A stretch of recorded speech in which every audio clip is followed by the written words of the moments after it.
Hello guys, तो मेरा नाम है शाजी और आप देख रहे हैं शाजी एक्सप्लेन। तो आज हम लोग बात करेंगे इंडियन मूवी पठान के बारे में, जिन्होंने पाकिस्तान को थोड़ा सा नीचा दिखाने की कोशिश की है। तो खैर, अब बेटा बाप को आंखें दिखाएगा। बगैर टाइम वेस्ट किए चलिए शुरू करते हैं। मूवी की कहानी वही 2002 वाली है, जिसमें दिखाया गया कि एक पाकिस्तानी जर्नेल है जिसको इंडिया से कश्मीर छीनना है। तो सबसे पहले मैं एक चीज क्लियर कर दूं कि हमारे जर्नेल के पास इतना फजूल टाइम नहीं है कि वो कश्मीर के बारे में सोचे भी, और ना ही हमारी नंबर वन इंटेलिजेंस के पास इतना फालतू टाइम है कि वो कश्मीर को हासिल करने के लिए तरह तरह के प्लान्स बनाए, क्योंकि पाकिस्तान में ऑलरेडी उनको एक ऐसा पठान मिल गया जो उनसे नहीं संभाला जा रहा। तो वापस आते हैं कहानी पर। पाकिस्तानी एक जर्नेल है जो कि इंडियन रॉ एजेंट जिम के साथ डील यस करता है कि इंडिया को अपने घुटनों पे ले आओ, क्योंकि हमारे जर्नेल की खुद की अकल जो है वो घुटनों पे है। क्योंकि एक रॉ एजेंट जो जिम है वो किस तरह लेके आएगा भाई इंडिया को अपने घुटनों पे। तो खैर, कहानी शुरू होती है इससे आगे, जहां जिम उस डील को यस कर लेता है, और यस करने के बाद अब पठान की एंट्री होती है, जिसे कुछ गुंडा ने पकड़ा होता है और उसकी खूब खातिरवादा कर रहे होते हैं। पठान वहां से भाग जाता है मार कुटाई करने के बाद, और सीधा सीन शिफ्ट होता है इंडिया की इंटेलिजेंस के पास, जहाँ पे हेड उसको बताती है कि जिम जो कि इंडिया का नंबर वन एजेंट था, वो कैसे हीरो से जीरो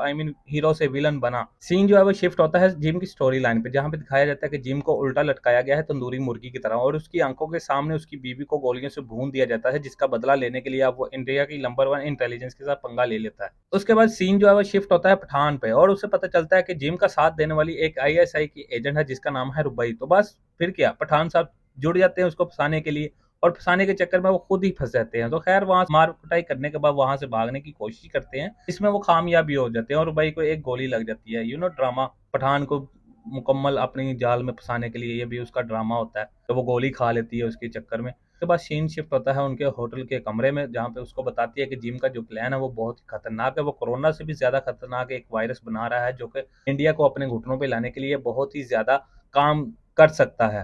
तो फिर क्या, रुबई उसको अपना प्लान बताती है और कहती है कि आओ हम इसको, इससे पहले कि जिम उस वायरस को चोरी करे रशिया से, हम लोग दोनों मिलकर जो है वो उस वायरस को चोरी कर लेते हैं।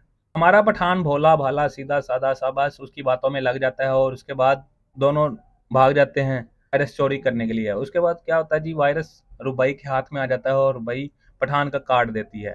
मीन वो रस्सी से लटका होता है उसको काट देती है। उसके बाद कई साल बाद जो है वो रशिया उसको पकड़ी होती है पठान को, और एक जगह से दूसरी जगह शिफ्ट करने की तैयारी कर रही होती है, जिस जहाँ पे भाईजान की एंट्री होती है, और भाईजान उसको वहां से निकलवा लेता है और उसको मशवरा देता है कि भाई आइंदा लौंडिया के चक्कर में तूने नहीं पड़ना, लौंडिया के चक्कर में पड़ेगा तो ये हालत होगी तेरी।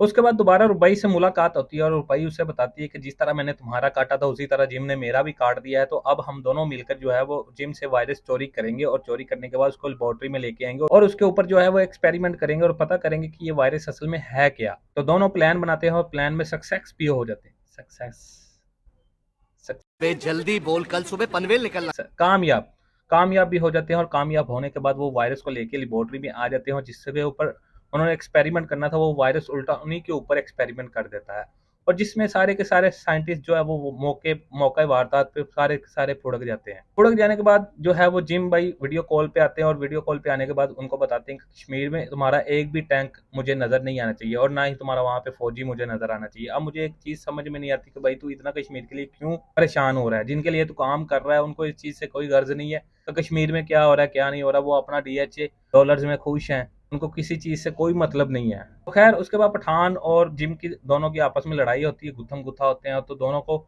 एक दूसरे का एहसास भी नहीं होता कि भाई हम दोनों इंडियन हैं, हम दोनों किसके लिए लड़ रहे हैं जी, कश्मीर के लिए। कुछ कश्मीर किनको चाहिए जी, पाकिस्तान के जर्नेल को चाहिए। अब मुझे नहीं समझ आती कि भाई पाकिस्तान के जर्नेल ने तुम्हारे साथ क्या डील कर ली है, कैसे डील कर ली है।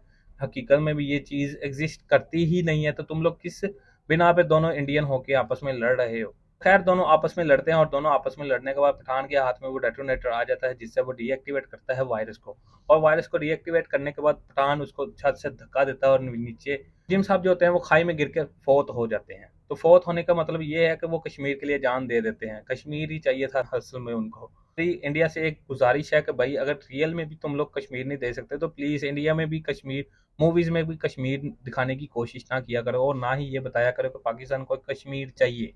हमें नहीं चाहिए यार, रखो अपने पास, मेहरबानी तुम्हारी, शुक्रिया। इसी के साथ ये वीडियो करते हैं खत्म, तो मिलते हैं नेक्स्ट वीडियो में, तब तक के लिए टेक केयर, अल्लाह हाफिज। अगर आपको नीचे सब्सक्राइब का बटन नजर आ रहा है तो बाइट से लेके आए एक बट्टा, उसको हमारे सब्सक्राइब के ऊपर, और उसको सब्सक्राइब कर दें। जो भी है वो लाल बटन को आप लोग लाल नीला पीला जो भी करना चाहते हैं वो कर दें। मिलते हैं नेक्स्ट वीडियो में, तब तक के लिए टेक केयर, अल्लाह हाफिज।